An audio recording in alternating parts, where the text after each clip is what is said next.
Arratsaldeon eta ongi etorriak Sabino Arana Fundazioaren egoitza honetara, lehendakari Jose Antonio Agirre izena daraman areto honetara, eta beti esaten dugun bezala ongi etorriak zuena ere baden etxe honetara. Ni normalian liburuen aurkezpenetan oso lan erresa izaten dut, hizlariak aurkeztu eta kitxo, ez? Lan erresa, eta gaurko asko ze erresagoa da. Hizlariek ez bai dute inungo aurkezpeni behar, ez Josu Erkoreka esinakien asagazti, eta ez Xabier Irujo gainea, liburuaren editorea dena, liburua Renoko Nevadako Unibertsitateko Euskal Ikaskuntzen zentroan argitaratua da, eta Xabier egontzan gurekin duela urte eskaz, Gernikako bonbardaketari buruz bere azken liburua aurkezten, uste justu urtebete pasada. Decía que normalmente mi trabajo en presentar a los ponentes suele ser muy fácil, y hoy es mucho más fácil porque los ponentes no necesitan ninguna presentación, ni Josu, ni Iñaki, ni Xabier Irujo. El libro está editado en el Centro de Estudios Vascos de la Universidad de Nevada, en Reno, y Xabier estuvo con nosotros hace menos de un año presentando su último libro sobre el bombardeo de Guernica. Yo dos palabras para justificar por qué estoy aquí, y dos palabras básicamente en relación a la delegación de Nueva York, y no tanto en la época de Lombana, sino en una época un poquito posterior, en la época del Lehendakari, aprovechando también pues que está Intzane, que está la hija mayor del Lehendakari. La primera idea es subrayar especialmente la importancia que tenían las delegaciones y la importancia que tuvo la acción exterior en ese primer gobierno vasco. Las delegaciones eran ventanas abiertas al exterior y, como digo, de alguna manera lo que significan o evidencian la importancia que tuvieron las relaciones exteriores para ese gobierno vasco. Entre ellas la de Nueva York, como nos dirán, se crea a mediados del 38. Nueva York fue la ciudad de acogida del Lehendakari cuando consiguen en una odisea de muchos meses huir de los nazis. Embarca en 31 de julio del 41 en Göteborg y desembarca en el continente americano en Río de Janeiro, y luego irá vía Uruguay, Argentina, a Miami, donde llegará el 4 de noviembre del 41. Nueva York será pues el hogar del Lehendakari, que vivirán en White Plains, a 45 o 50 kilómetros de Nueva York. Y esa delegación vasca, en una segunda época ya en la Quinta Avenida, en el corazón de Manhattan, va a ser el centro neurálgico de toda una red de relaciones, que incluye la élite política, económica, social y cultural de los Estados Unidos, la administración norteamericana, el Departamento de Estado, toda una red de relaciones con las personalidades del exilio católico europeo en los Estados Unidos, toda una red de relaciones también con el exilio republicano vasco, desde la atalaya que le daba el ser profesor de la Universidad de Columbia, pues que no es cualquier universidad, es una universidad hoy pues la octava en el ranking de Shanghái, la octava del mundo en el ranking del 2013. En los años 40 el Lehendakari vive una luna de miel con los Estados Unidos, con Nueva York. Esos Estados Unidos que tras el bombardeo de Pearl Harbor abandonan su política y no intervención, se implican en la guerra. Esos Estados Unidos que colaboran, que lideran prácticamente la victoria aliada, esos Estados Unidos que participan en lo que es el aislamiento internacional de Franco en los años 40, esos Estados Unidos con cuyos servicios de inteligencia colaboran los vascos. Es decir, el Lehendakari vive una luna de miel que ya en los años 50, por la Guerra Fría y por el anticomunismo imperante en las relaciones internacionales, se empieza a tornar en decepción, pues porque esa nuevo tótem de la Guerra Fría lo que va a hacer es rehabilitar el régimen franquista, y la gran esperanza de ser Estados Unidos pasa a ser Europa. Como digo, el centro neurálgico de toda esa red de relaciones es es la delegación vasca en Nueva York, una delegación en la que en la época en que nos comentarán ahora, pues estaban Manu de la Sota, Ramón de la Sota, Irala, posteriormente Galíndez y pues quien es nuestro biografiado de hoy, Lombana.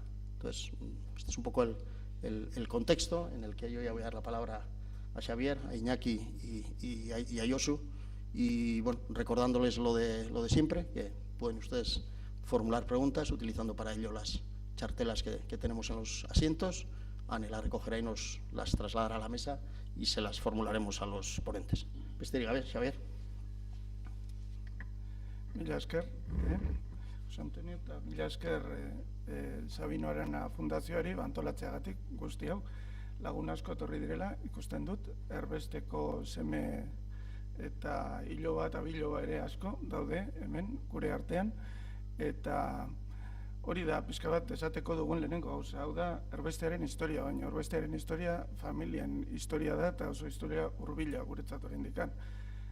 Estoy sentado aquí junto a Iñaki, que conoció a Aita durante muchos años, junto con Ama, participaron con muchos otros en la creación de Radio Euskadi, y allí di mis primeros pasos en la chabola de Radio Euskadi en Caracas, bueno, en Venezuela, cerca de Caracas, en la jungla, de mano de Azurza, si no me equivoco.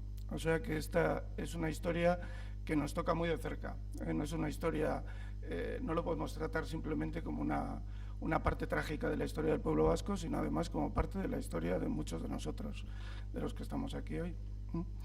En este sentido, creo que sería bueno recordar qué significa la palabra delegación en el contexto del exilio político vasco y qué significa la palabra delegación para cada uno de los exilados que salieron a partir de 1936 fuera de sus casas y que luego no pudieron volver. Muchos de ellos murieron en el exilio. Imaginémonos la salida de los primeros escapados de Navarra y Áraba de la represión que estaba teniendo lugar en estos territorios hacia Guipúzcoa y Vizcaya, y posteriormente desde Vizcaya, después de los bombardeos alemanes, hacia el continente europeo. 32.000 niños de menores de 17 años salen en 4 meses al continente europeo. La mayor parte de ellos van al Estado francés, otros 3.800, casi 4.000 van al Reino Unido, y muchos otros dispersos por el resto de Europa, Unión Soviética y México. Había que dar cobertura, alimento. Estos niños salieron sin padres y había que mantenerlos fuera. Y toda esa labor la gestiona el gobierno vasco, pero la gestión material de la ayuda a estas personas se hace a través de las delegaciones. En la colonia de Don Iván Egarasi, por ejemplo, funciona la delegación de Bayona, la delegación de París se encarga de otras colonias en el norte y centro del Estado francés, la delegación de Londres se hace cargo de las colonias en el sur de Inglaterra, etc. Son las delegaciones a partir de donde surge la ayuda para todos estos niños y la población de cerca de 150.000 exilados en aquel momento en el continente europeo. Al mismo tiempo hay gente en prisión, condenados a muerte, muchos de ellos, y es el gobierno vasco y gestionándolo, digamos, a través de las delegaciones, las que negocian con la Cruz Roja para sacar a estas personas de prisión.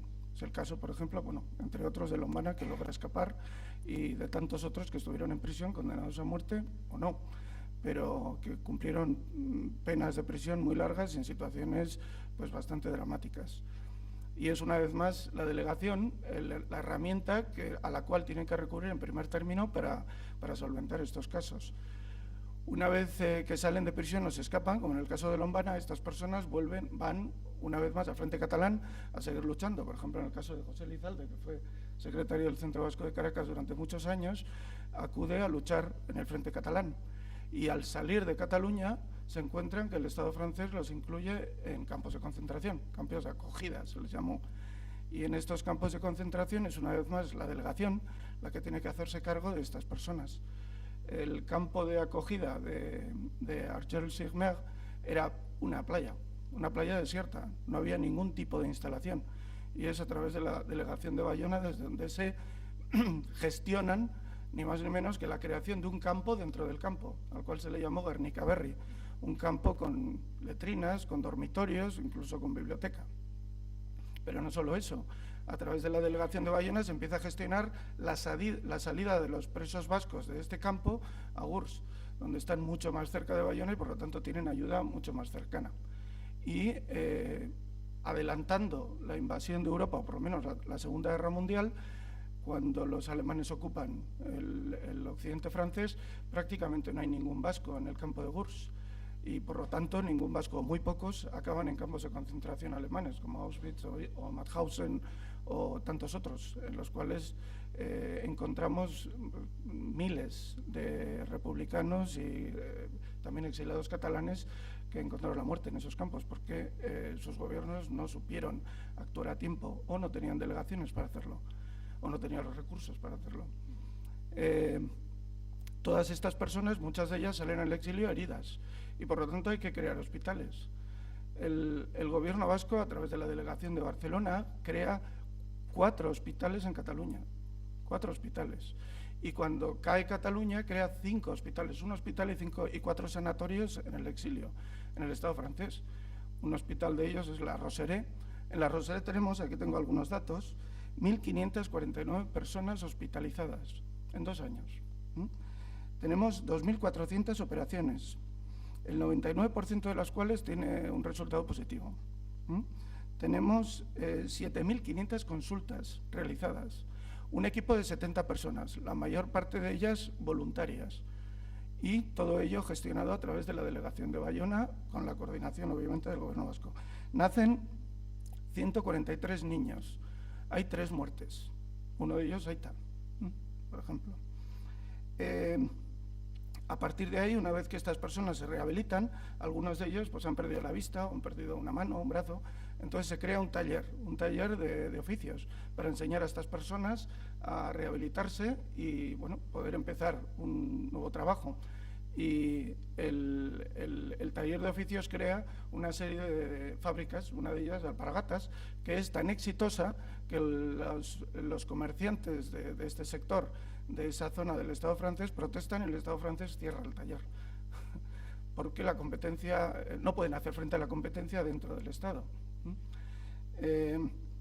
Aparte de todo esto, bueno, la Segunda Guerra Mundial estalla, se cierra los hospitales, etcétera, y el gobierno vasco entiende que hay que llevar a estas personas a América. Y una vez más, las delegaciones que han sido creadas ya a priori se encargan de gestionar todos estos viajes.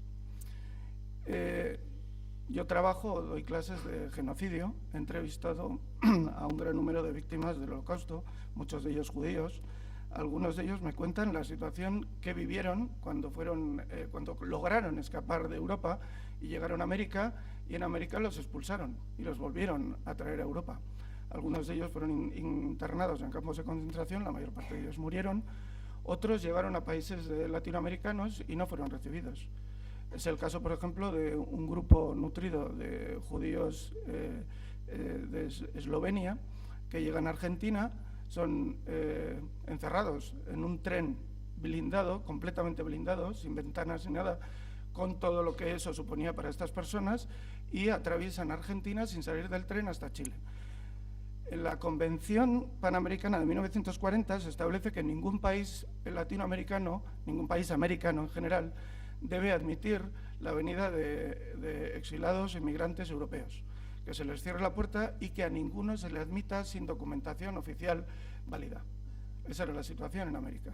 Bueno, gracias a la actuación, una vez más, de los centros vascos, de la red, digamos, vasca en América, pero fundamentalmente gestionadas a través de las delegaciones, se consigue firmar los acuerdos de proinmigración vasca, por ejemplo, en Argentina, en Venezuela, Santo Domingo, Uruguay, en Chile. De acuerdo y en virtud a estos acuerdos de 1940, por ejemplo, en el caso de Argentina, los inmigrantes vascos llegan con el Igarovide del gobierno vasco, entran en estos países con esa documentación, no hacen la cuarentena a la que están obligados todos los demás inmigrantes, y el centro vasco, en este caso los centros vascos de Buenos Aires, se comprometen a hospedar y dar alimento a estas personas durante 15 días y conseguir trabajo a todas ellas en un plazo no mayor a 15 días. Y se cumplen todos los casos. Estamos hablando de 3.000 casos, por lo menos, en 2 años. Pero no solo eso, el gobierno argentino se compromete a darles ciudadanía completa, la documentación, o sea, el pasaporte, en un plazo no superior a 4 meses. Y todo esto se negocia y se lleva a cabo a través de las delegaciones, de la red de delegaciones de América. O sea que cuando hablamos de Lombana y de su viaje a América, es este el contexto del que estamos hablando. Lombana no va a América solo a hacer contactos diplomáticos y a organizar, digamos, lo que va a ser la estrategia política del gobierno vasco durante los próximos 15 años. Va a organizar una delegación que se va a encargar fundamentalmente del bienestar de todos y cada uno de los exilados vascos que salían de Euskadi y que llegaban a América o a Europa. Y en prácticamente todos los casos se consiguió. Y es esa una de las razones de la adhesión del pueblo vasco a su gobierno. No hay que olvidar que el gobierno vasco a partir de 1949 funciona en base a las donaciones que se hacen en los centros vascos para el gobierno.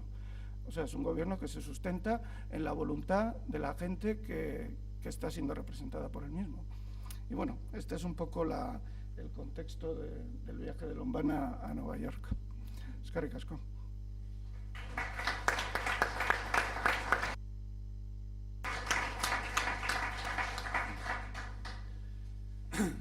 Bueno, Juan Mari, Irune, María Eugenia, Arantxa, Pello, y amigos todos, ¿no? Y gracias a nuestro gran editor, Xavier Irujo. Efectivamente, le conocí a Tuaite mucho y además disfruté de su compañía y de las cosas que hicimos conjuntamente en Venezuela. Era un hombre que fundamentalmente era un gran abertzale y era un hombre que tenía un sentido global de la presencia vasca en el mundo, ¿no? Cosa que quizás se ha ido perdiendo con el tiempo, porque en aquel tiempo, aquel gobierno vasco del exilio fundamentalmente se tenía que ocupar pues casi del exterior, porque el interior, aquí había una dictadura tan feroz, y entonces había mucho más sensibilidad desde el punto de vista de la presencia vasca en el exterior, que quizás lo pueda haber ahora, ¿no? Quizás ahora eso se está reactivando, pero esa globalización hace muchísimo tiempo que aquellos exiliados, como consecuencia de la guerra civil, como has recordado, Tuaita nació en La Rosalé, pues indudablemente pues sufrieron, ¿no? Bueno, pues estamos aquí presentando un libro que está escrito en inglés. No está escrito ni en euskera, ni en castellano, ni en sánscrito. Está escrito en inglés. Y está escrito en inglés gracias fundamentalmente a Xavier Irujo.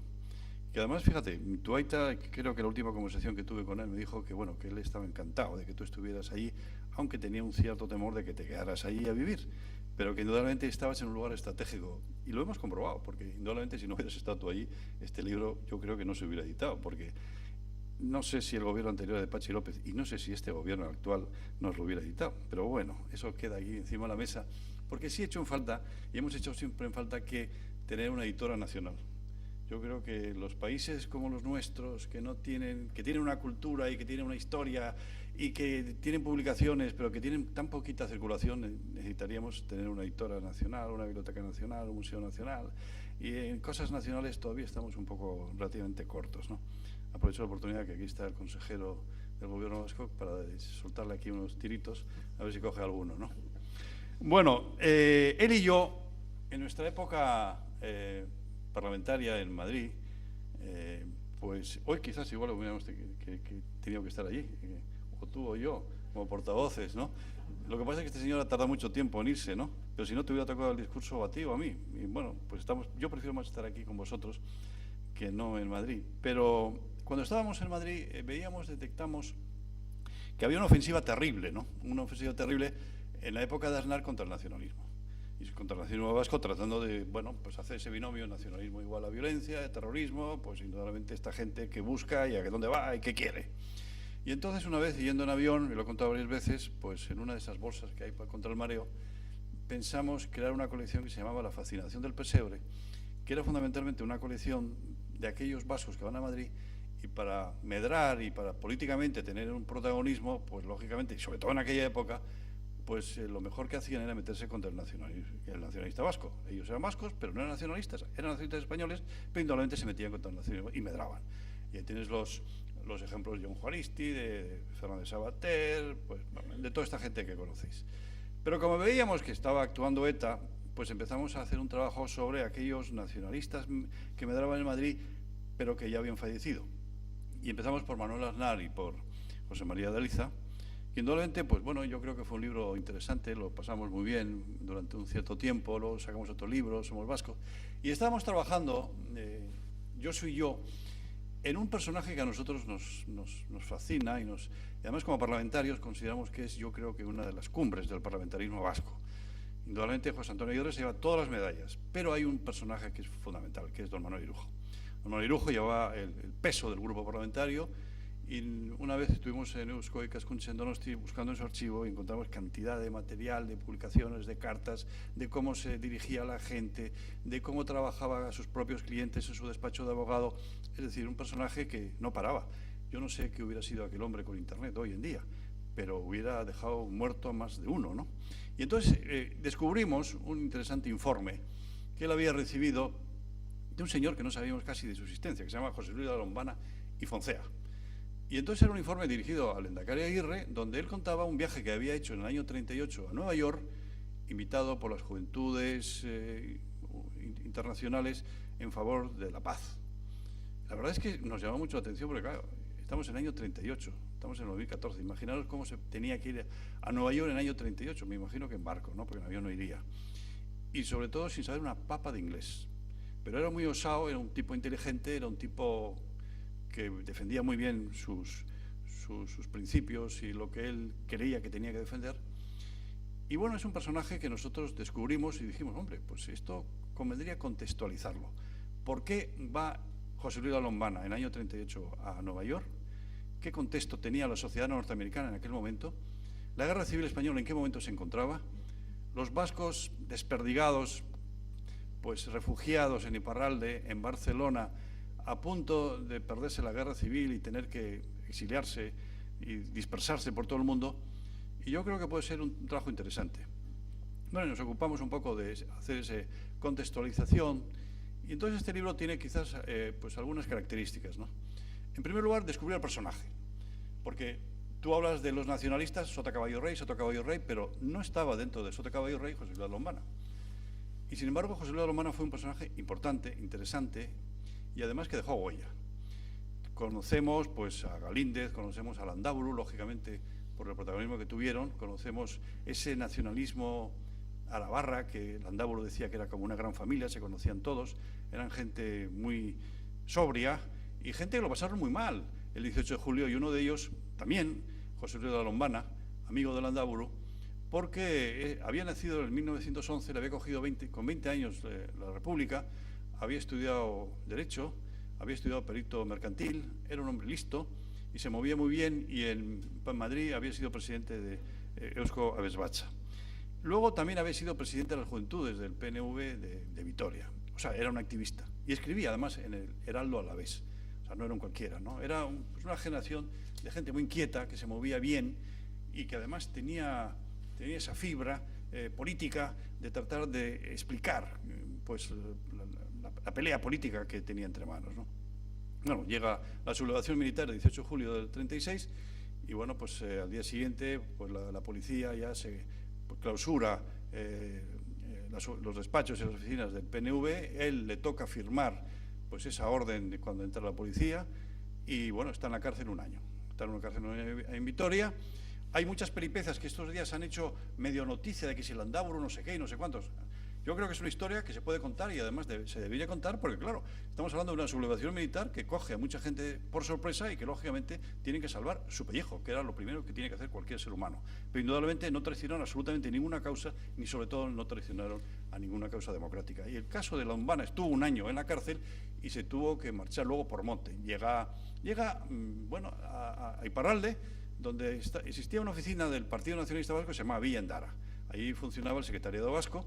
Y allí le ven con sus aptitudes y consideran que, como en Barcelona se estaban yendo muchos de los refugiados nacionalistas a la ciudad de Barcelona, uno de los personajes que podía ir en representación del partido para organizar aquella presencia en Barcelona podía ser el joven José Luis de la Lombana. Y no solamente estuvo en Barcelona, sino que el director del diario Euskadi, que era don Pantaleón Ramírez Olano, José Luis de la Lombana le sustituyó como director del Euskadi. Es decir, que no solamente fue un activista, fue un joven inquieto, sino fundamentalmente pues un periodista y un hombre de ideas y un hombre de trabajo y un hombre de organización, ¿no? Y llega en ese momento una invitación de ese congreso para ese Congreso Mundial de la Paz de Juventud en Nueva York. Y entonces el Euskadi Buru Batzar pues le encarga que vaya allí. Por tanto, rescatamos un personaje absolutamente desconocido. Y nos ha costado hasta cierto punto, hemos trabajado con un informe de don José Miguel de Baranderán, al cual Lombana le dio su información. Hemos tenido alguna información de la hija de Lombana, que vive en Bogotá, se llama Milenchu, las fotografías que son inéditas, interesantes, en la cárcel, con amistades del nacionalismo en Álava en aquella época. Y sobre todo, anteayer me llama un sobrino de José Luis Lombana, que ha vivido toda su vida en Zaragoza y que ahora vive en Santa Cruz de Campezo, diciendo que tiene mucho material y que está dispuesto a entregarlo a la Fundación Sabino Arana. Juan Mari, no te preocupes, que ya te vamos a entregar el material. Por tanto, ese material debe existir. Desgraciadamente, quizás os cuente el propio Josu, pues cómo se quemó la biblioteca de él y tenía esa amargura por haberse quemado aquella biblioteca, ¿no? Es decir, Lombana. En segundo lugar, el hecho de cómo estaba la política norteamericana en aquel momento, porque presidía, bueno, había vivido el crack de 1929, el crack de la bolsa, un 25% de paro, pues Estados Unidos estaba en una crisis dura, el presidente era Roosevelt y no querían nadie aventuras bélicas. No era como ahora, que era no el Roosevelt primer Delano Roosevelt, sino Franklin Roosevelt, que indudablemente, presionado por el Partido Demócrata y también por el Partido Republicano, no querían saber nada de la Guerra Civil Española. Y además, incluso, dentro del Partido Republicano, pues existía una admiración por Franco, porque Franco se había sublevado contra el comunismo.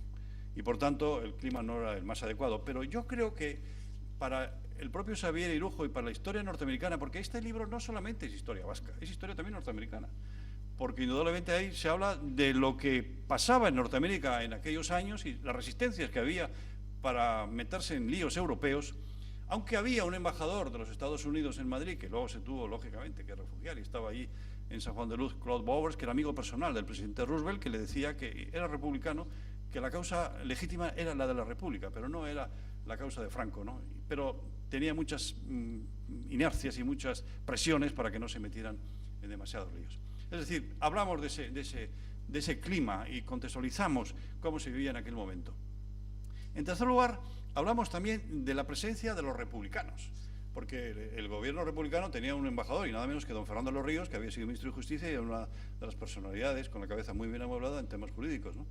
Y que tenía mucha relación también con don Manuel Irujo. Y no solamente de Fernando Los Ríos, de los republicanos, sino de Castelao, el líder gallego, que dio 66 conferencias en el poco tiempo que estuvo allí en Nueva York. Y de cómo se movían los republicanos, porque como ha dicho Xavier, aquello era un horno donde se movía uno y otro buscando su acomodo, pensando que la guerra civil al final no iba a acabar como acabó, desgraciadamente acabó como acabó. Otro tema que nosotros hemos planteado era el catolicismo, porque claro, el PNV era un partido confesional y además se enorgullecía mucho de ello, además tenía una defensa y además quería hacer la gran distinción de que Franco y su cruzada era una cruzada falsa y era una cruzada asesina, que aquí había un pueblo católico que había sido machacado, Guernica había sido bombardeada y que indudablemente pues había que distinguir muy claramente lo que podía decir el cardenal Gomá de lo que podían decir los católicos vascos, sacerdotes que habían sido asesinados y fusilados, y además pues mover la colectividad católica, que tenía mucho interés estratégico. Otro tema también era lo que ha comentado Rodríguez Ranz, es la delegación del gobierno vasco en Nueva York. Existía una delegación del gobierno vasco en Nueva York, pues que era francamente de lujo. Yo creo que no hemos tenido una delegación como esa. Teníamos al frente de la delegación a Antonio Irala, que había sido secretario general de la Presidencia, estaba Ramón de la Sota, estaba Manu Sota, estaba un periodista Aramburu, y en el caso de Manu Sota y Ramón Sota hicieron informes porque ellos iban a visitar, sabían en inglés. Manu Sota había sido presidente del Atleti, sabía un inglés, aprendió en Cambridge, nada menos, era un tipo con una planta estupenda y se visitaba a todas las condesas, todas las marquesas y a toda la gente de orden, eso, hacía su ficha. Se publicó en su día un libro muy interesante en relación con esto, de todas las fichas que se hacían, y sobre todo porque, bueno, se movían francamente bien, ¿no? Pero claro, se produce una especie de fricción entre lo que podía representar José Luis de Lombana, que era un hombre del Partido Nacionalista Vasco, y la delegación del gobierno vasco, porque José Luis de Lombana tenía el encargo pues, de hacer cuestaciones para los presos y para la gente perseguida que vivía en Euskadi como PNV. Y la delegación del gobierno vasco, pues lógicamente quería hacer las cuestaciones pues, como gobierno vasco, como institución.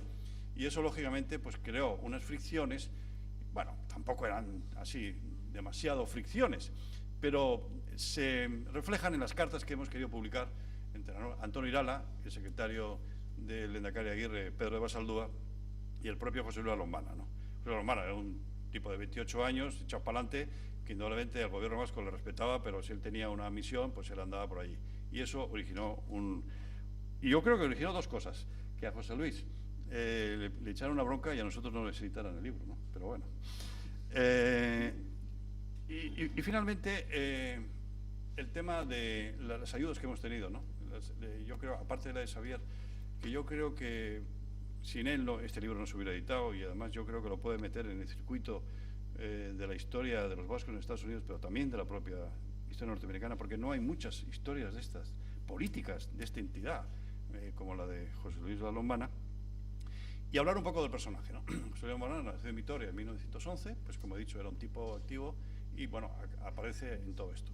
En el año 40, pues bueno, ya cuando ya se pierde la guerra, empieza la guerra mundial, tenían un familiar en Colombia y aparece en Medellín, y en Medellín, pues bueno, pensando, como todos los exiliados de la época, de que la guerra civil pues iba a durar poco, que los aliados en el año 44-45, pues después del juicio de Nuremberg, pues indudablemente pues aquí en el Estado español iba a haber una democracia y volvería, ¿no?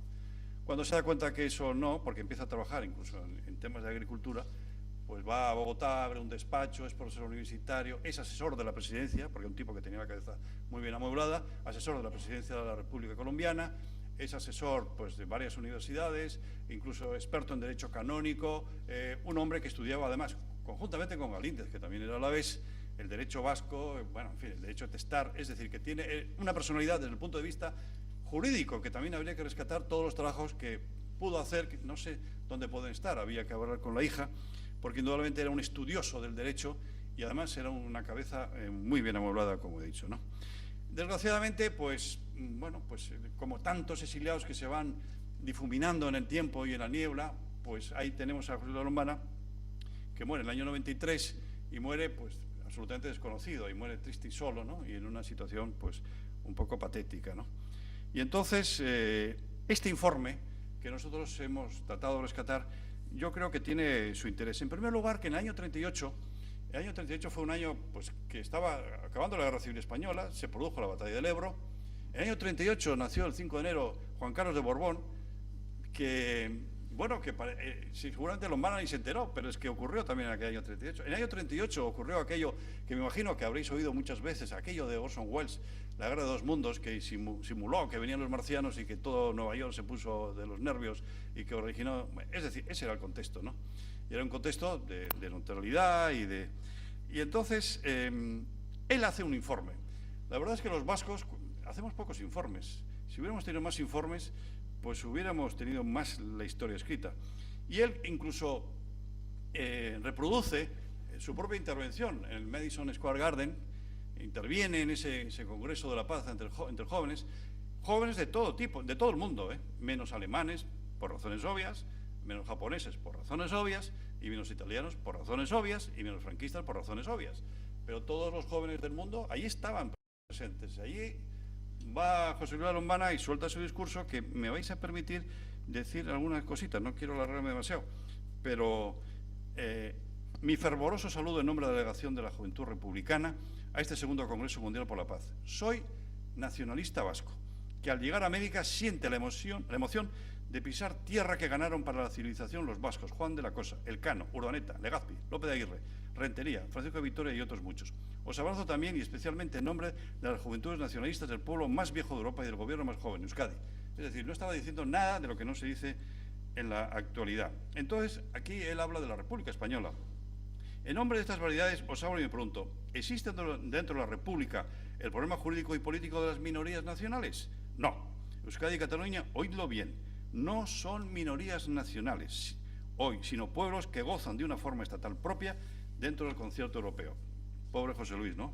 En el año 38 decía este tipo de cosas que luego ya has visto cómo han ido quedando, ¿no? Entonces, su discurso es un discurso, la verdad es que no lo voy a leer aquí, pero es muy interesante. Y después del discurso estaba ahí la señora Roosevelt, que era la esposa del presidente de los Estados Unidos, y él cuenta: al terminar la sesión de apertura del Congreso, fui presentado a la señora Roosevelt, que lo había presidido.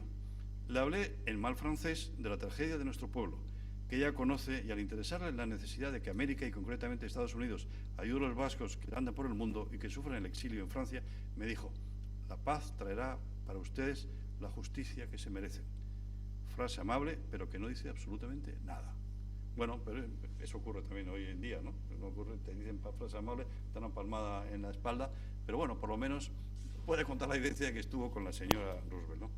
Y entonces él va poniendo aquí en su libro, pues, la entrevista con el presidente de Acción Católica inglesa, hablando con la delegación checa, la gira de propaganda por América, porque uno de los grandes valores de este libro es cómo cuenta él, cómo contrata los servicios de un traductor y se va por universidades, por colleges, por sitios diversos, explicar la causa del pueblo vasco. Yo creo que solamente eso tiene un mérito, la verdad, muy, muy, muy notable. Posición de los americanos frente al problema vasco. Entidades españolas en las que hay vascos que actúan a favor de la República. Aquí tenemos un informe de las organizaciones establecidas en este país e inscritas en la Secretaría de Estado, de acuerdo, las que tenía que él ir moviendo. Perdonad, voy a los epígrafes, porque las entidades vascas en Nueva York, el Comité Pro Euskadi, que existía un Comité Pro Euskadi, incluso la gente que estaba en ese comité, los nombres y las direcciones en donde vivían, ¿no? 48, Cherry, New York Capital, Marcelo Bilbao, Pedro Bilbao, Leonor Bilbao, Santiago Lazcano, Nicolás Luis Andagorta. Es decir, yo creo que aquí hay un material que me parece muy notable.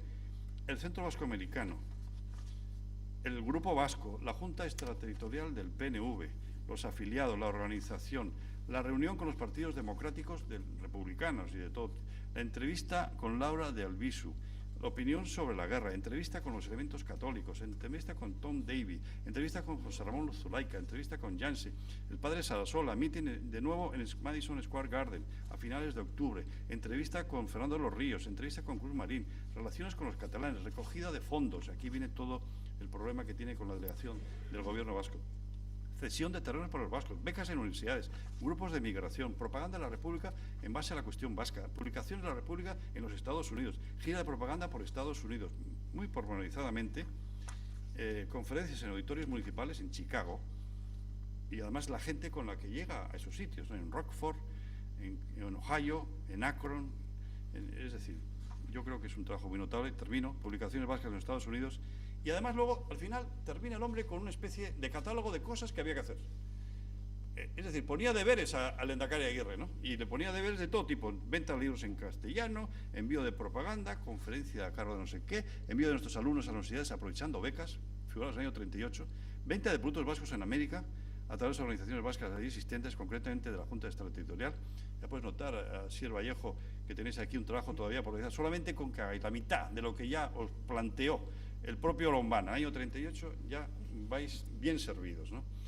Y luego la venta de Euskadi y de Euskodeia, identificar las relaciones de los católicos americanos, informar cumplidamente al cardenal no sé qué, en fin. Bueno, yo quería dar un repaso, no quería alargarme más, podía estar aquí enrollándome como una persiana, antes de que hable Josu. Mi conclusión es que es un libro que ojalá lo podamos editar en castellano y en euskera, con el material que nos pueda suministrar su propio sobrino.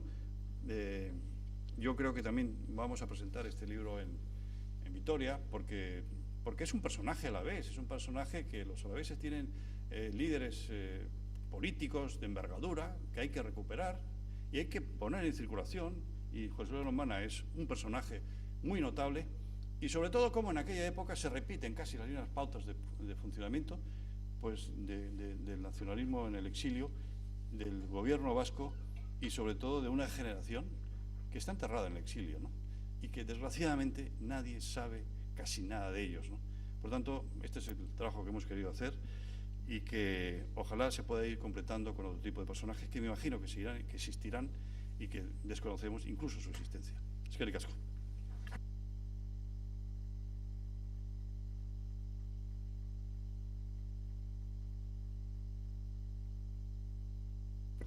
Bueno, arratsalde on guztioi, eta nik ere nire lehenbiziko hitzak behar bezala agurrak eman ez nahiko nahiko nuke hasi, ezta? Juan Mariri fundazioaren presidente den heinean, fundazioak benetan laguntza paregabea eman digulako, baliabideak eskainiz aurkezpen hau egin ahal izateko. Mahaikideak baita ere, gurekin bat izateko prest egon direlako eta euren babesa emateko agertu duten jarrera onagatik. Iñaki, a mi derecha, la verdad es que los dos que han intervenido son, yo creo que el motor inicial del libro y el que después le ha puesto el broche final, ¿no? Porque Iñaki ha hablado mucho de la época de Aznar, de las dificultades que nos ponía Aznar, de la campaña que organizó en contra, y es cierto, y él y yo sobre ese tema hablamos mucho y escribimos un informe, y eso nos motivó, pero a Iñaki no le hacía falta un Aznar para que fuera el activista que siempre ha sido. Un activista, además, peligroso. Antes de Aznar ya estaba queriendo implicar a todo el mundo en la publicación de libros de este tipo, durante Aznar también y después de Aznar también. Lo que pasa es que Aznar le ha servido como pretexto, como coartada para poder seguir haciendo lo que siempre ha hecho, ¿no? Intentar encontrar complicidades para rescatar las figuras de la generación de la República, ¿no? Por quienes siempre ha sentido una admiración excepcional y por quienes cree que todavía no se ha hecho la justicia debida, ¿no? Entonces, bueno, pues él me pilló a mí en horas bajas un día, también descubrió que yo tengo, en fin, pues aficiones a este tipo de investigaciones y bueno, pues me ha ido implicando progresivamente y así como hemos ido haciendo muchos trabajos en común, ¿no? El libro al que él se ha referido efectivamente nos dio en aquel momento muchas satisfacciones. Ahora cuando lo miramos retrospectivamente, el de Aznar, pues muchas veces nos preguntamos cómo fue posible que en plena época de Aznar, en la época dura de Aznar, aquella publicación viera la luz. Hoy nos parece francamente imposible porque nos consta que existía un seguimiento sistemático de todo lo que se publicaba sobre el País Vasco y allí había cosas ciertamente poco ortodoxas, heterodoxia pura en relación no ya con lo que quería defender el Partido Popular en aquel momento, sino con lo que representaba el propio Aznar, ¿no? Con su abuelo personificado en el libro, ¿no? Yo francamente, allí hubo un editor valiente también que se enfrentó, ¿no? Estaba un editor madrileño que se prestó a hacer la publicación, nos sirvió de contacto Javier Ortiz, que fue una persona también muy comprometida en el ámbito cultural y en lo político, y gracias a él fue posible aquella publicación en aquel momento determinado. Pero Iñaki, antes y después, como digo, ha sido siendo un activista y un buen día pues apareció con el informe de Lombana y me dijo, ¿tú conoces a Lombana? Como suele acostumbrar él a abordar las cuestiones. ¿No sabes quién es José Luis de la Lombana? No, pues eres un mal abertzale. En fin, el 99% de los abertzales de Euskadi no saben o no sabían. Ahora, gracias al libro, pues es posible conocer algo de él, ¿no? Pero no sabían quién era José Luis de la Lombana. Pero entonces me soltó el informe, léetelo, a ver qué te parece. Habéis podido comprobar que él ha hecho muchas referencias a los contenidos del libro. Ha dicho que rescatamos al personaje, ha dicho que hemos hablado de la guerra civil, que hablamos del contexto internacional de la época, de la situación del catolicismo en los Estados Unidos. Y alguien se puede preguntar, ¿pero un libro de 180 páginas puede hablar de tantas cosas con rigor? ¿No? Y esta es la primera cuestión del libro, porque el libro cuenta una peripecia biográfica en un contexto determinado, pero el libro en sí es una auténtica peripecia, que algún día también lo contaremos, cómo se gestó, cómo se elaboró y cómo, en fin, pues ha visto finalmente la luz, además en inglés, que es lo primero que llama la atención, ¿no? Pero bueno, yo voy a hablar de los mismos temas, pero quizá con una proyección diferente, con un planteamiento distinto. A ver, el libro efectivamente recoge una peripecia biográfica muy puntual. Es imposible hoy en día hacer una biografía completa de Lombana porque no existe material sobre su vida. Lo primero que tuvimos a nuestra disposición fue el informe que rescató Iñaki. Vaya usted a saber de qué catacumba rescató el informe, lo leímos, descubrimos al personaje y a partir de ahí empezamos a indagar a ver de qué manera podríamos localizarle. Encontramos alguna pista, es cierto, en el mundo, en la prensa alavesa de tiempos de la República y en algunas referencias puntuales sobre lo que era el nacionalismo vasco en Álava y concretamente en Vitoria en aquel periodo, pero era muy poco lo que había. Después supimos, a través de una información que nos mandó su hija, que se le quemó todo el archivo y que, por tanto, rescatar su historia y reconstruir su biografía es algo ya prácticamente imposible, a ver lo que su sobrino nos puede ofrecer a ese respecto, ¿no? Pero ya descubrimos desde pronto que, aunque era un personaje muy, muy singular, muy especial, con una personalidad y unos escritos terribles, ¿no? muy perspicaces, era un hombre muy, muy locuaz, muy ocurrente, ¿no? Sin embargo, bueno, pues apenas queda testimonio escrito de lo que él pensaba y de lo que él hizo a lo largo de su vida, más que el rastro que ha ido dejando a través de estos documentos que hemos podido recuperar, ¿no? Bueno, José Luis de la Lombada, pues no era posible hacer su biografía, pero sí era posible contar aquello que él describe en este informe, este viaje, ¿no? Pero claro, este viaje descontextualizado tampoco decía nada.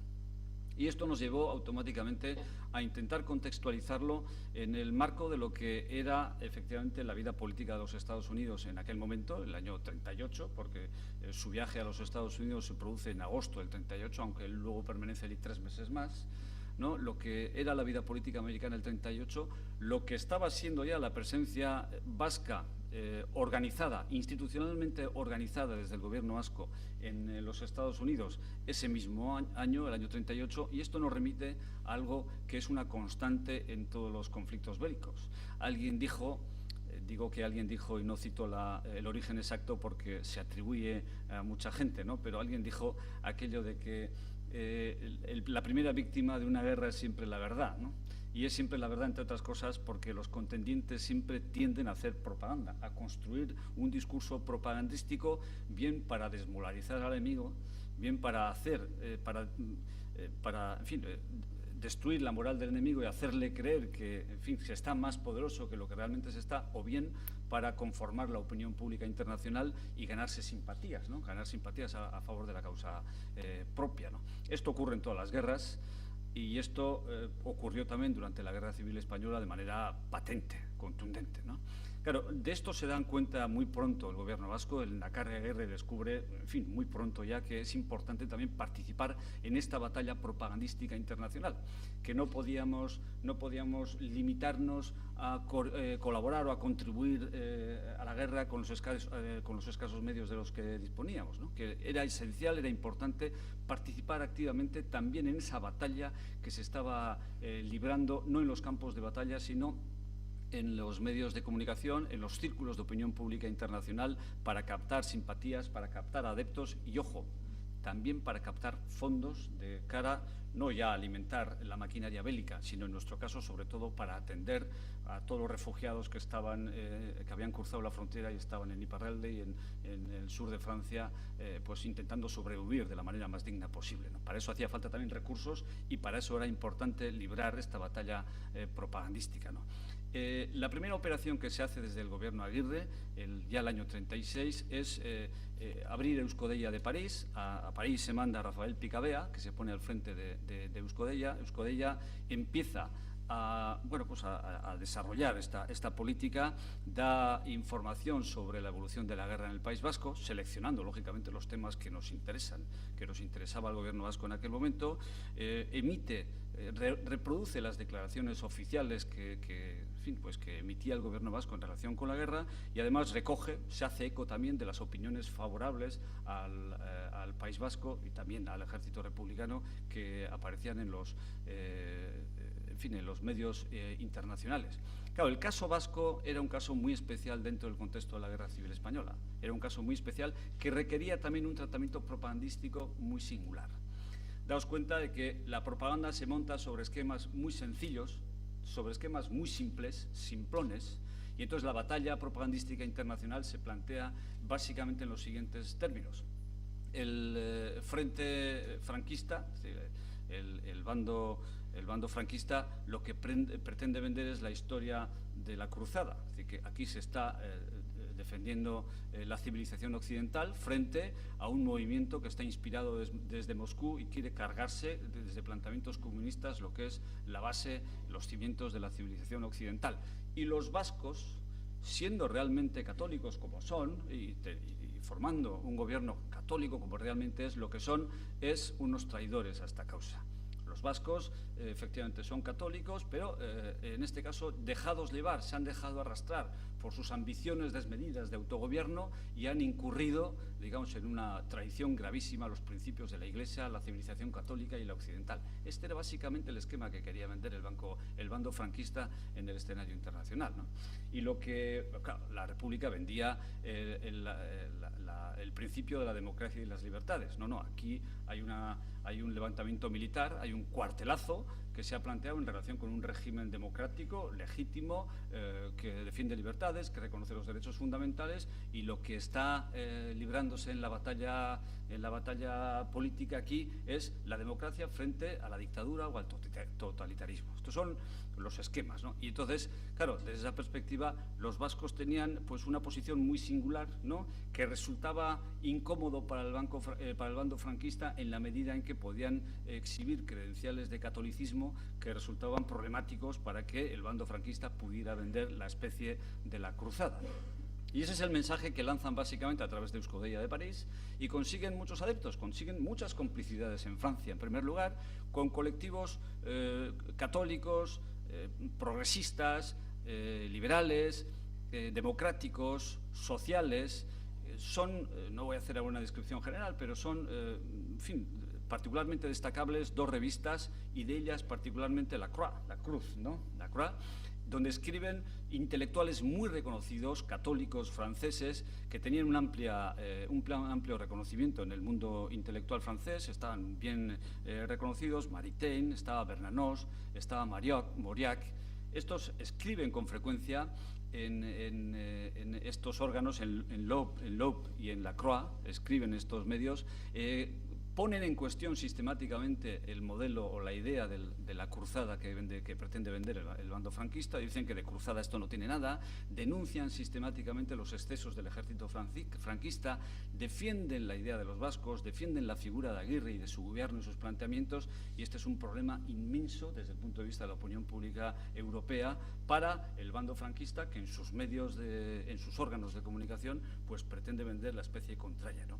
Es sumamente interesante seguir el eco que las publicaciones a las que hago referencia, sobre todo los de La Croix, están teniendo en la prensa franquista de Euskadi.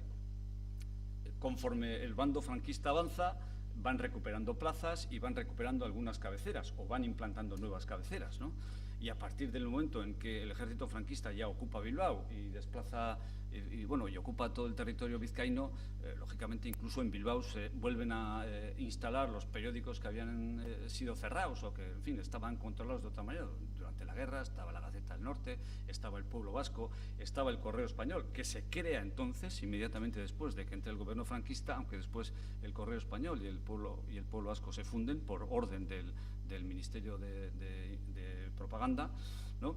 Pero es muy interesante ver el eco que en esta prensa tienen las publicaciones de La Croix, ¿no? Porque estos van descubriendo que esa defensa que se hace del catolicismo de los vascos, esa denuncia permanente que se hace en los medios católicos franceses por parte de intelectuales de renombre, de amplio reconocimiento de lo que es la verdadera faz del bando franquista y las intenciones que la animan, todo esto, claro, les resta legitimidad, resta credibilidad a sus planteamientos en Europa, y estos en la prensa española, en la prensa vasca, en esta a la que me refiero, responden con una fiereza despiadada, utilizando los epítetos más descalificatorios que se puedan imaginar en relación con Maritain, con Bernanos, con Mauriac, diciendo de ellos que son traidores, que son impresentables y cualquier cosa. La verdad es que es sabroso el lenguaje que se utilizan y es muy interesante hacer ese seguimiento. Claro, esta campaña en Europa tiene éxito, tiene un éxito razonable, ¿no? Los objetivos se cumplen en buena parte, ¿no? La labor que se hace a través de Euskodeia de París y a través de estos contactos que se consiguen con estos amplios sectores católicos franceses, progresistas, liberales, democráticos, abiertos, partidarios de las políticas sociales, esta simpatía que se gana para la causa republicana y particularmente para la causa que defendía el gobierno vasco, el gobierno de Aguirre, esto les anima a ampliar territorios, y deciden, bueno, si en Europa una política de este tipo ha tenido éxito, vamos a trasladarla a los Estados Unidos. Y es cuando ya un poco más tarde, el año 38, ya habíamos perdido todo el territorio aquí en Euskadi, ¿no? Pero es cuando se decide ya presentarse también en los Estados Unidos, pensando que efectivamente los Estados Unidos de América son una potencia fuerte, son una potencia poderosa, tienen una capacidad de influir en la política internacional importantísima, tienen una capacidad de condicionamiento, ¿no?, de muchas potencias y de muchos países innegable, y piensan que allí se puede desarrollar el mismo trabajo. Y así es como en esta época, el año 38, Aguirre empieza a montar la primera delegación en París. ¿no? Con un propósito inicialmente centrado fundamentalmente en desarrollar esa labor propagandística de lucha de las ideas y de la información en Estados Unidos, que había tenido un éxito importante ya en Francia y a través de Francia, que Francia era un país entonces mucho más influyente en el contexto internacional y por supuesto en Europa era una referencia para todos los países del entorno, pues para poder llevar a los Estados Unidos esto que había tenido un éxito importante en Francia y a través de Francia en buena parte de Europa, ¿no? Y entonces, bueno, a ver, decide para montar la delegación vasca en París, piensa en Antón Irala, que bueno, es una persona con la que tenía gran confianza, y piensa también en Manu Sota, ¿no? Manu Sota estaba ya, bueno, estaban todos en París en aquel momento, y piensan también en un sobrino de Manu Sota, en Ramón de la Sota MacMahon, que estaba en Inglaterra, contactan con él se muestra dispuesto a ir, y la primera composición de la delegación en Nueva York se monta con estas 3 personas. Para ello había que primero recabar algunas autorizaciones internacionales. El escenario americano tenía sus dificultades. Entrar en los Estados Unidos requería visados, autorizaciones y, por supuesto, si alguien quería desenvolverse a nivel oficial en el plano diplomático o consular, tenía que recabar y obtener autorizaciones explícitas y reconocimiento explícito de que se actuaba en nombre de algún gobierno, ¿no? Bueno, Aguirre contacta con Inchausti y a través de Inchausti consigue trabar relación con el embajador de los Estados Unidos en Madrid, que desde que inició la guerra civil estaba en el Hotel Miramar de San Juan de Luz, ¿no? Estaba, bueno, pues desde allí oteaba el horizonte, exploraba el panorama español y mantenía la correspondencia que correspondía con el Departamento de Estado y con la presencia de los Estados Unidos, ¿no? Contacta con Bowers y Bowers le dice que le parece muy bien que tengan intención de abrirse a los Estados Unidos y de desplegar allí esa política de propaganda y de comunicación, que le parece muy bien, pero que es importante que se sigan los cauces oficiales pertinentes. No pretendan ustedes, le dice Aguirre, actuar allí como si fueran un gobierno oficial reconocido, porque no es exactamente esto, ¿no? Entonces le dice, no se preocupe, que yo voy a contactar con el embajador de la República y actuaré en coordinación con él. Estas cosas ocurren ahora exactamente igual, ¿eh? Cuando algún gobierno infraestatal pretende desplegar actividad en otros países, pues en fin, las instancias diplomáticas y consulares, las instancias oficiales siempre, lógicamente, pues tienen sus prevenciones y suelen exigir sus acreditaciones, ¿no? Bowers se presta, facilita las cosas y en 3 días emiten el visado para que pueda desplazarse Antón Irala. El visado de Manu Sota tiene alguna dificultad mayor porque las reglas internacionales que rigen en Estados Unidos dicen que los pasaportes extranjeros a los que les faltan 2 meses para agotar su periodo de vigencia, pues no sirven para entrar en Estados Unidos, que hay que renovarlos. Y entonces hay que gestionar con las autoridades republicanas la renovación o la prórroga del pasaporte de Manu Sota, y esto les lleva algunos días. Lo cierto es que la gestión va muy rápida, y a mediados de agosto los 2 se desplazan ya y llegan a Nueva York, y en Nueva York se encuentran con Ramón de la Sota, que como salía de Inglaterra había llegado un par de días antes que ellos, ¿no? Y es entonces cuando empiezan a diseñar la estrategia de actuación allá, ¿no? Traban contacto primero con la comunidad vasca en Nueva York, examinan cuál es el panorama. Me ha llamado la atención porque el primer contacto que tienen es con 2 nacionalistas bermeanos, que son Vidal Mendizábal y Pedro Toja. Yo a los Toja de Bermeo ya les conozco. Vidal Mendizábal puede ser cualquiera, porque es un apellido que se puede encontrar con más profusión. Toja es una familia muy perfectamente identificable en Bermeo, ¿no? Y entonces, hace un mes escasamente, saludé a uno de ellos y me dijo, mira, ¿le conoces a mi primo americano? Y se me encendió la luz y digo, ahí va, ¿este es tu primo americano? Y me dijo, sí, yo soy Peter Toja, vivo en Nueva York. Y digo, ¿tú tienes algo que ver con Pedro Toja, el que en la República ayudó al gobierno de guerra y tal? Sí, ese era mi padre. O sea que, claro, evidentemente tomé sus referencias para mantener contacto con él, ¿no? Porque, bueno, tenía información al tanto. Sí, yo sabía cuál era el entorno familiar en el que se lo podía ubicar, pero casualmente me encontré con su hijo allá, que no tenía una información detallada sobre lo que aquello fue, pero por supuesto era consciente de que su padre había sido un militante activo del nacionalismo vasco en aquella época y que había colaborado con el gobierno y con la delegación del gobierno en su primera puesta en marcha, ¿no? Claro, lo primero que hacen es hablar con Fernando de los Ríos, que era el embajador de la República allá. Llevan una carta de Aguirre muy respetuosa. Aguirre tenía ya una relación anterior con Fernando de los Ríos, y Aguirre le dice a Fernando de los Ríos: mire, nosotros queremos actuar con absoluta lealtad a la República, la coordinación entre nosotros va a ser imprescindible, pero es tan imprescindible como la coordinación la libertad de movimientos. Usted nos tiene que dejar a nosotros actuar con libertad, porque nuestro objetivo no coincide exactamente con el suyo. Es decir, el objetivo en última instancia es el de legitimar al bando republicano frente al franquista. Lógicamente en esto coincidimos todos, ¿no?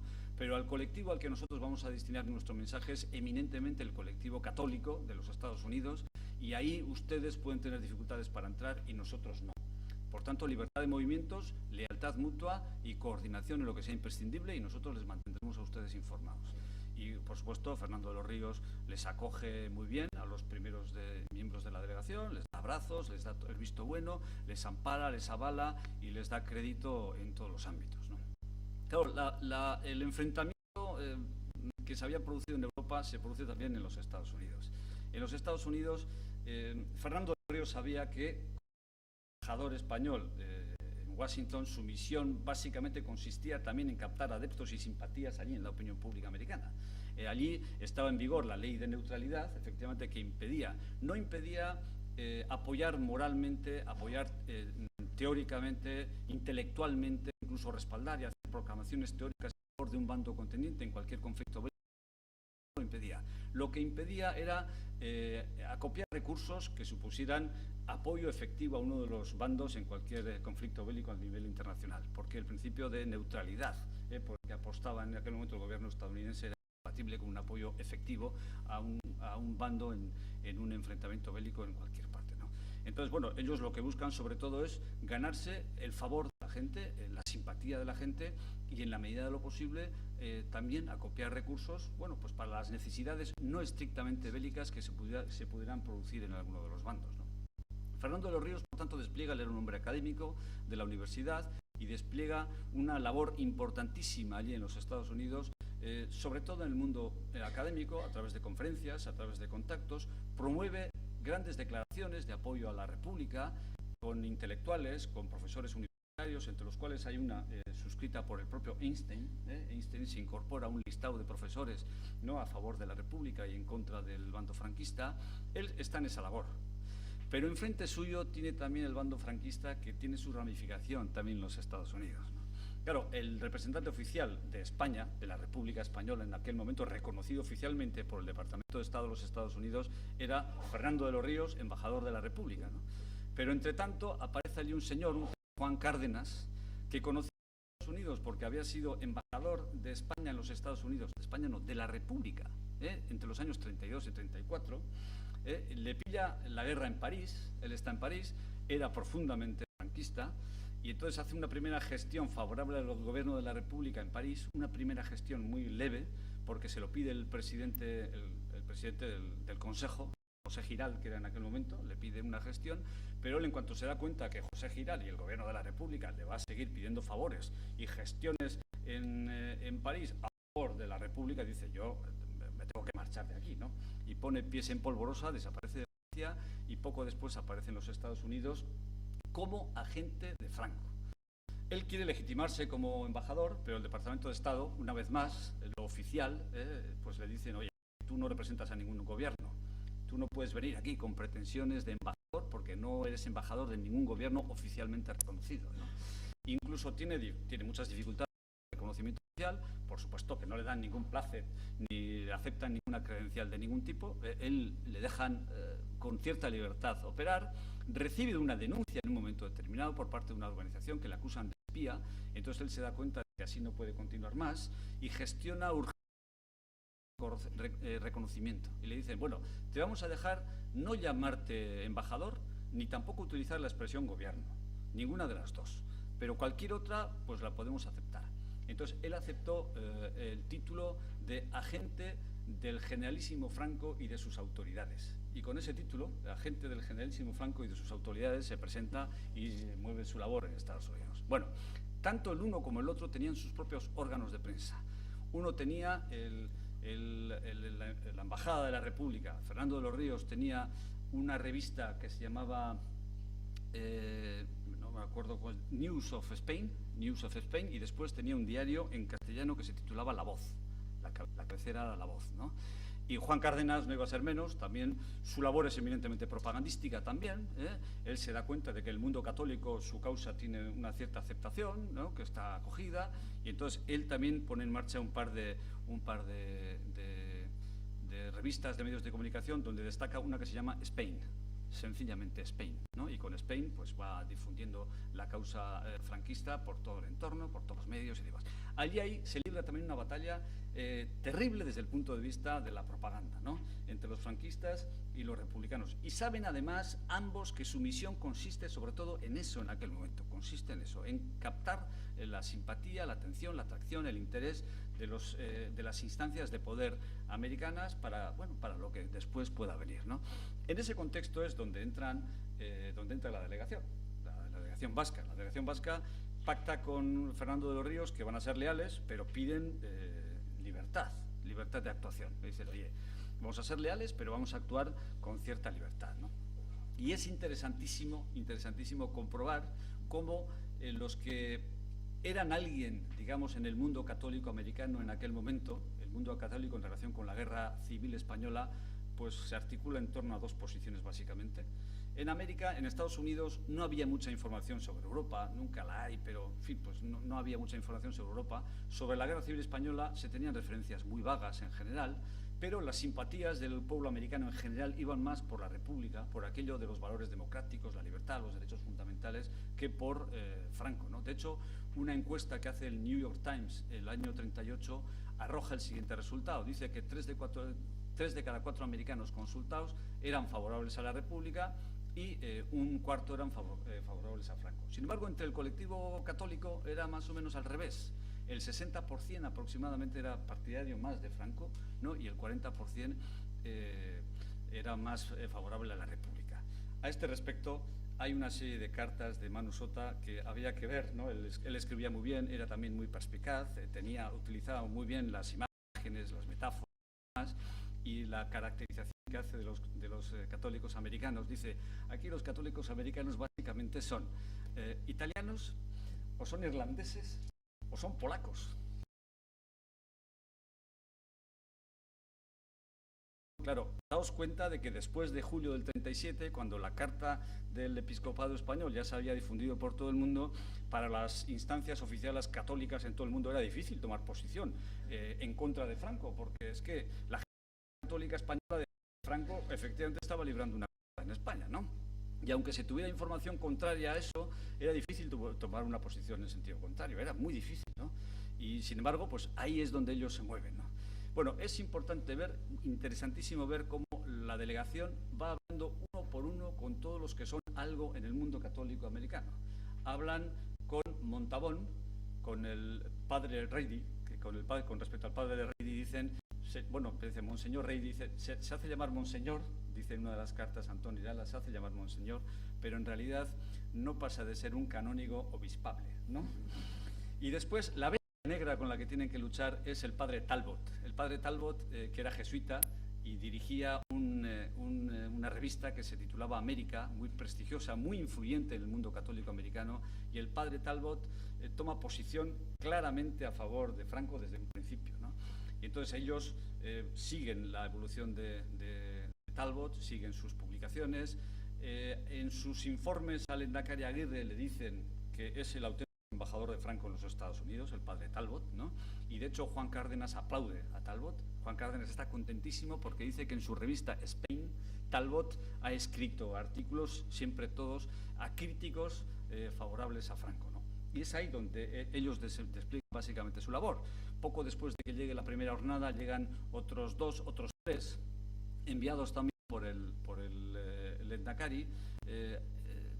Irala tiene su opinión al respecto. Le parece que el Lehendakari está mandando demasiada gente en poco tiempo y que no hay trabajo para todos, que hay que mejor ordenar todo, pero el Lehendakari Aguirre tenía ganas de materializar en los Estados Unidos el éxito propagandístico que ya habían tenido en Francia y en Europa y quería hacerlo cuanto antes, ¿no? Y manda también a un periodista navarro, a Aramburu, Juan Aramburu, manda a José Urresti, quería mandar o estudia la posibilidad y la considera seriamente de enviar también al padre Olaso, a Onaindía, al padre Onaindía, pero finalmente no lo hace y manda a otro, a Eustasio de Arretola, ¿no? De Arretola, que pues, francamente no cumple tampoco la misión, porque él pensaba que mandando clérigos, pues la labor de credibilidad suya, pues en fin, su credibilidad y su labor de influencia podía ser más importante, ¿no? En ese contexto es donde aparece Lombana. Lombana aparece prácticamente al mismo tiempo. Estos llegan en agosto del 38 y Lombana llega al mismo tiempo. Y venían, pues sí, efectivamente, con misiones muy parecidas, ¿no? Uno en nombre del partido y los otros en nombre del gobierno, ¿no?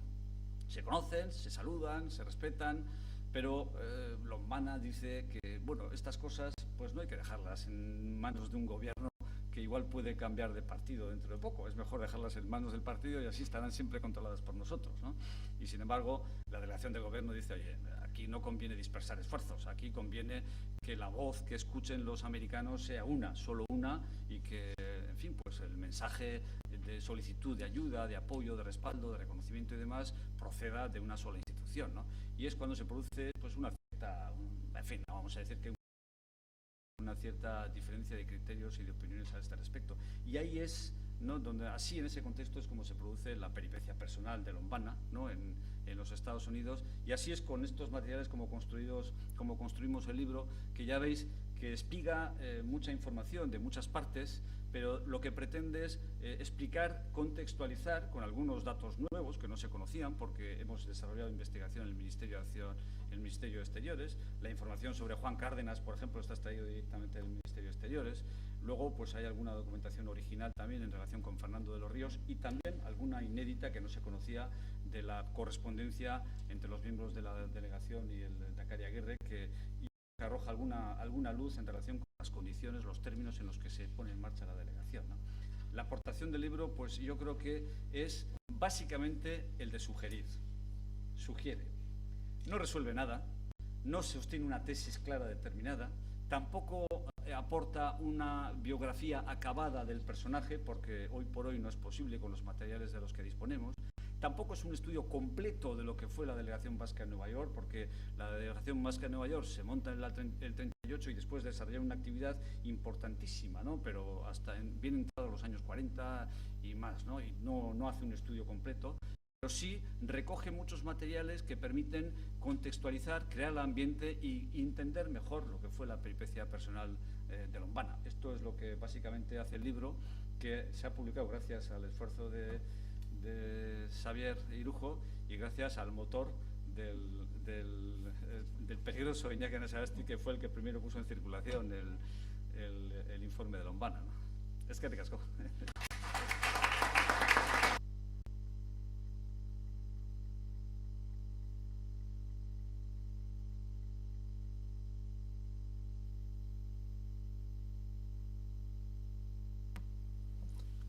Con algunas preguntas que conectan pasado y presente, algunas dirigidas aquí, algún par que las leeré a la vez. Una para cualquiera de los dos o para los dos, como digo, conectando pasado y presente, que dice: ¿qué ha pasado en el nacionalismo vasco para perder esa visión y capacidad de proyección internacional?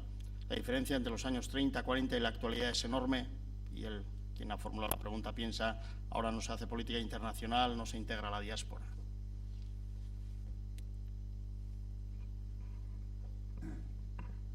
En relación con lo que ha dicho Josu, yo me imagino que estará más contento contestando preguntas sobre Lombana que contestando preguntas sobre la actividad semanal del gobierno, ¿no? Por tanto, estamos dispuestos a contestar todo. Bueno, en relación con eso, tampoco es tan así, porque se ha celebrado el centenario de la inauguración del Centro Vasco de Nueva York y ha estado el propio Lehendakari Urkullu allí. Independiente de que el incidente que pueda ocurrir, por lo menos la voluntad era de estar presente ahí. Lo que ha ocurrido durante algunos años ha sido, pues efectivamente, que ha habido varios motores de las delegaciones del gobierno, que lógicamente aquellos protagonistas, en el caso concreto de Venezuela, que conozco mejor y que ha sido el sostén del gobierno vasco, no ha sido Argentina, ni México, ni Colombia, ha sido Venezuela, pues todos aquellos protagonistas del primer exilio pues han desaparecido, ¿no? Entonces la situación que se vive en Venezuela pues es la que es, ¿no? Sin embargo, en Argentina se ha organizado, yo creo que bastante bien, la Federación de Entidades Vasco-Argentinas, la FEVA, con sus semanas nacionales, y están haciendo un trabajo importante en Argentina, en Uruguay. Pero indudablemente es normal que el día a día de un gobierno que nacía de cero y que se tenía que implementar, y sobre todo que pues los protagonistas de ese gobierno, muy pocos habían o nacido en el exilio, o tenido esa cultura del exilio y del exterior, pues indudablemente no tenían quizás esa sensibilidad, ¿no? Y ha habido años en los cuales se han perdido cantidad de material que desgraciadamente, por ejemplo, la figura de la humana, que pues por parte del gobierno vasco nunca tuvo ningún reconocimiento, que se podía haber reconocido el personaje, como se reconoció en su día a Pache Brisqueta, que era un personaje importantísimo, que se movió en Colombia y que era amigo de la humana. Por tanto, yo creo que ya es difícil recuperar el tiempo perdido, pero indudablemente yo creo que ahora están haciendo cosas, que tampoco vamos a criticarlas, y por eso confiamos, y no quiero criticar demasiado, para que nos editen el libro en castellano y en euskera. Bai, noski. A ver, yo creo que lo que ocurre el año 38 en este periodo no es fácilmente extrapolable a cualquier otro periodo histórico. Aquí se producen unas circunstancias muy especiales que fuerzan, se quiera o no, al gobierno, bueno, y también porque hay una apuesta estratégica a reaccionar, ¿no? Fuerzan a reaccionar, ¿no? Y ahora el contexto, la realidad es muy diferente, ¿no? De hecho, llama mucho la atención, inmediatamente después de asentarse en Nueva York, el primer foco de la delegación de gobierno, claro, deciden pasarse al oeste americano, porque dicen, oye, aquí hay vascos en Nueva York, pero en el oeste hay muchos más, ¿no? Y para diciembre del año 38 organizan un viaje, Manu Sota y Antón Irala, a Nevada, Idaho, Oregón, Utah, creo que van a los 4 estados, ¿no? Y organizan un viaje allá. Y claro, a ver, sus informes son de una ingenuidad, de un candor importantísimo. Pone de manifiesto que nadie, desde un planteamiento, desde una plataforma institucional, nunca antes había estado para articular aquel colectivo. Y decían, estos, la mayoría son vizcaínos y hablan euskera e inglés, no saben hablar castellano, hablan un euskera vizcaíno tal. Y dice, y además, pues hombre, como algunos de ellos han venido antes de que eclosionara el movimiento nacionalista, pues no tienen identidad nacional. Son vascos, por supuesto, porque lo son y porque no tienen otra identidad, pero no tienen conciencia nacional. Los más recientes sí, pero los más antiguos no lo tienen, ¿no? Y tenemos una labor importantísima que desarrollar aquí. Dice, tenemos, porque son gente, en principio, predispuesta a cualquier articulación institucional que pueda proceder de un gobierno que se llama vasco, porque ellos son vascos, pero hay que inculcarles una cierta cultura, una cierta conciencia nacional, porque pues no la tienen, aunque su identidad vasca es absolutamente incuestionable, ¿no? Muchos de ellos eran pastores o eran hijos de pastores que habían desplegado actividades profesionales en otros ámbitos, pero no tenían esa. Quiero decir con esto que era la primera vez, ¿no?, que el año 38, la primera vez que una plataforma institucional vasca se preocupaba de ellos y empezaba a articular aquella comunidad. Y luego, claro, después, a partir de ahí, ya vienen muchas cosas. Hoy en día, por ejemplo, esas relaciones están perfectamente establecidas y, bueno, el gobierno vasco en su acción exterior, pues, lógicamente tiene un mecanismo y una red articulada con todas las casas vascas que se ubican en el oeste americano, como no puede ser de otra manera, ¿no? Ahora, lógicamente, la colaboración hoy en día se produce en otros términos, entonces iban a pedir ayuda, ¿no? Primero a transmitirles la conciencia nacional y después a decirles, oye, a ver si podemos recaudar fondos para que podamos mandar a Euskadi y puedan financiar los gastos enormes que supone el colectivo de gente, de refugiados que están al otro lado de los Pirineos, ¿no? Y en este momento esas urgencias pues no existen, ¿no? Pero ahora hay una relación exterior articulada de otra manera, ¿no?, con arreglo a las necesidades también del momento, que se puede mejorar, que se puede intensificar, pues, sin duda alguna, ¿no? Pero yo creo que no es difícil comparar lo que supuso aquel momento con un nuevo camino que no tenía precedente. Ahora ya hay una cierta trayectoria y hay un panorama, de más estabilidad institucional y con una relación dada, ¿no? Además, yo creo que, siendo parte de la diáspora, me ha tocado vivir en Boise un año, bueno, llevo ya 10 años ya, y Pilsen-Arruza es un ejemplo, de que muy patente de que continúa, digamos, esa línea de actuación. Beitia lo va a visitar por vez primera Iñaki Zubizarreta, de Venezuela, y se pone en marcha lo que va a ser el primer memorial. Es una declaración del Parlamento de Idaho pidiendo la independencia, la paz y y lo hace 4 veces. El último memorial se pasó en 2012, o sea, hace 2 años. Y siguió también en contacto con, bueno, todos los lendakaris, quizás con alguno que otro no tanto, pero con todos los lendakaris a partir de entonces.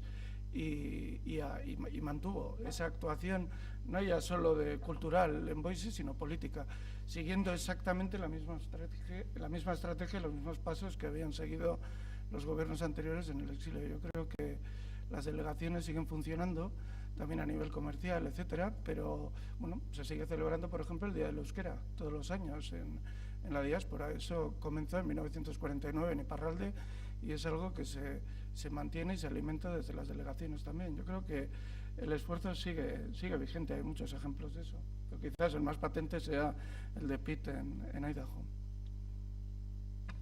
Sí, que a ver, hay una pregunta que me va a perdonar quien la ha escrito, pero no la voy a formular porque va dirigida al Ayuntamiento de Bilbao, a la Diputación de Vizcaya, y ni Josu ni la Diputación de Vizcaya. Las dos últimas a la vez, Iñaki, pasado y presente, actualidad máxima. Has hablado de uno que nació en el 38. Aquí nos has fascinado con Lombana, pero nos mueve mucho la curiosidad de saber tu interpretación de por qué ha abdicado ahora tras hacer 39 años de reinado, los mismos que Franco, curiosamente, dejando a Felipe VI en situación que si Felipe V fue el primer Borbón de España, Felipe VI será el último. Pero también has hablado de Sota, caballo y rey. Dejando a un lado el caballo, dinos algo de Sota, Manu, y también, si te apetece, del rey.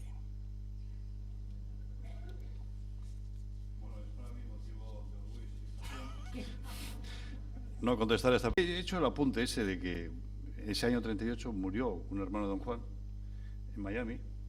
Era una familia absolutamente destartalada, ¿no?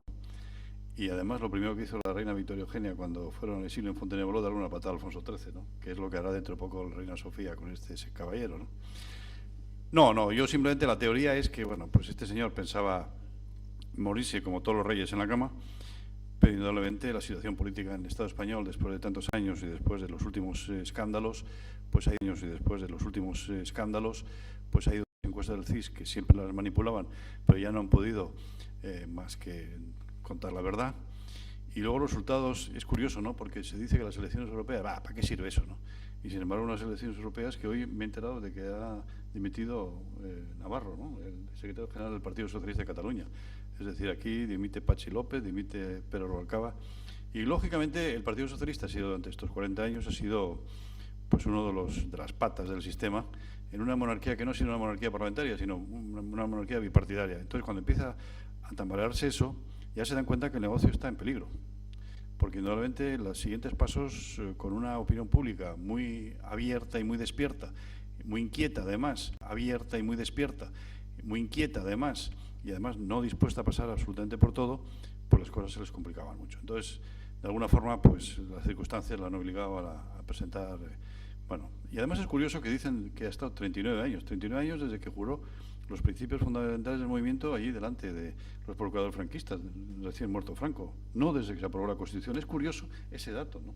Que no te hablan de cuando se aprueba la Constitución, sino te hablan de cuando muere Franco, ¿no? Es decir, esto ha sido no una restauración del sistema. El Partido Socialista ha sido un gran responsable del mantenimiento de esto. Bueno, se podrá analizar políticamente si se acertó o no Felipe González en el año 76 en pactar con Suárez este tipo de transición. Pero indudablemente sí se puede hacer nuevamente el blindaje que le han sometido a la institución durante 40 años. Ha sido una vergüenza, los escándalos de todo tipo, que los conocíamos pero no se podían hacer público. Ha habido un pacto de silencio durante estos años, ha habido amantes, ha habido comisiones,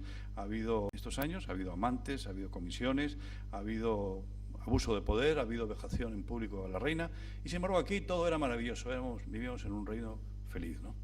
Y entonces ahora, claro, se dan cuenta de que la opinión pública empieza ya la gente pues a no tener miedo a hablar de la República. Bueno, pues eso, nosotros simplemente lo que recordamos es que Sabino Arana, cuando funda el Partido Nacionalista Vasco en 1895, lo que hace es romper con con el mundo carlista. Él había sido carlista, su padre había sido carlista. Nos habíamos metido en guerras carlistas, en guerras de sucesión que nos habían metido y nos habían eliminado los fueros. Y luego hay que recordar que el Lehendakari Aguirre, el año 31, después de tener la reunión en el diario Euskadi, lo primero que hace fue al Ayuntamiento de Guecho proclamar la República en vinculación con la República Española, desde el Ayuntamiento de Guecho proclamar la República en vinculación con la República Española, desde el Ayuntamiento de Guecho. Nosotros hemos sido, como dice ahora Felipe González, accidentalistas, quisimos el pacto con la corona, eso no sirvió absolutamente para nada, y bueno, ahí estamos, ¿no?, en una posición. Y luego la segunda pregunta, ¿cuál era? ¿La de? Sota. No, bueno, en el caso de Manu Sota yo creo que es un personaje también a recuperar. Sobre Manu Sota, que no hay que olvidar que fue presidente de la Athletic. Ser presidente de la Athletic en Bilbao es casi una categoría nobiliaria. Bueno, era un hombre cultísimo, escritor, bueno, y tendremos que recuperar todos sus escritos. Sé que José Julián Baquedano está haciendo un índice de todos los artículos, libros, obras de teatro que, bueno, durante toda su vida vio. Y yo creo que tanto Ramón como Manu Sota, como la familia Sota, también son personajes a tener más en cuenta desde el punto de vista de lo que supusieron en el pasado a la hora de que esa burguesía que estuvo en el Chacolí Larrazábal, cuando en junio de 1893 Sabino Arana se reunió porque le llamaron, además los vascos hacemos las cosas en un chacolí, le llamaron a preguntarle, oiga, ¿has escrito aquí un libro? Todo empieza con un libro, ¿no? Ahora la campaña de Hillary Clinton empieza también con un libro, ¿no? Y entonces había escrito un libro Vizcaya por su independencia. Y entonces querían saber, pues, de qué hablaba un tipo de 28 años, un tipo de 28 años que decía cosas un poco gordas, ¿no?, y un poco distintas. Y entonces uno de ellos era un euskalherriaco llamado Ramón de la Sota. Por tanto, está en la historia, es un personaje fundamentalmente a recuperar. La última, Iñaki Patey. Dice, una parte fundamental de la labor de José Luis de la Lombana en Estados Unidos se apoya en la Junta Extraterritorial. José Luis de la Lombana en Estados Unidos se apoya en la Junta Extraterritorial del Partido Nacionalista Vasco en aquel país. ¿Qué desarrollo tuvo? ¿Se podría reactivar en la actualidad?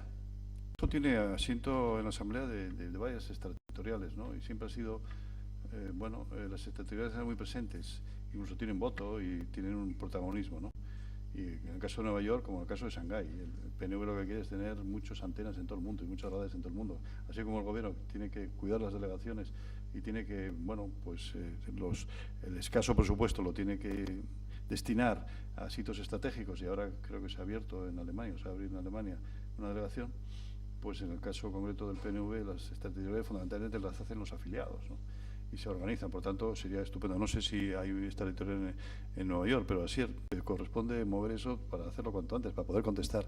Ya la tenemos, porque yo creo que es importante, sobre todo porque la tenemos en Madrid, tiene actividades, y la tenemos en París, la tenemos en otros lugares, y yo creo que es un buen elemento para estar presente.